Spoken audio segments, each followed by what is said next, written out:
আসসালামু আলাইকুম। ছোট আপু আপনি আবার চলে আসলাম।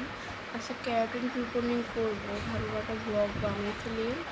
এই আপুটার চুল প্রচুর কুকড়া আর প্রচুর পাতলা, তো আমরা ছোটো ওয়াশ করেছি, ওয়াশ করে একটু শুকাই নিচ্ছি, এখন মেডিসিন দিলাম। মানে প্রচুর রকমের পাতলা, মানে চুলগুলো দেখাই যায় না একদম। তো উনি রিবন্ডিং করবে, তো প্রথম মেডিসিন দিলাম।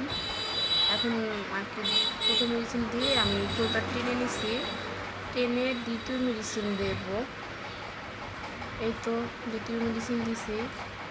মানে আমি ওয়াশের ভিডিওগুলো নিতেছি না, কারণ অনেক বড় হয়ে যাবে ভিডিওটা, সেই জন্য আর কি মানে ছোটো করার জন্য ওয়াশের ভিডিওগুলো দিলাম না আর কি। এই তো দ্বিতীয় মেডিসিন দিছি, দ্বিতীয় মেডিসিন ওয়াশ করার পরে দেখা যাবে ওনার ফাইনাল লুক।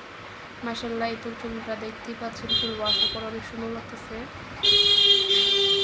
কিন্তু ওনার উপরটা দেখেন কত ছোটো ছোটো ছোটো ছোটো চুল, এগুলো ওনার চুল ছোটো ছোটো, ওনার প্রচুর পরিমাণে চুল পড়ছে।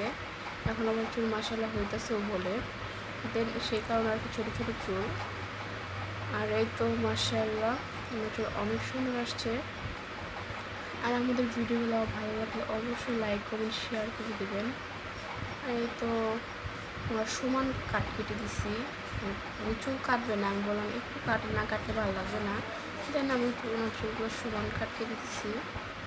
তো আল্লাহ হাফেজ, আসসালামু আলাইকুম।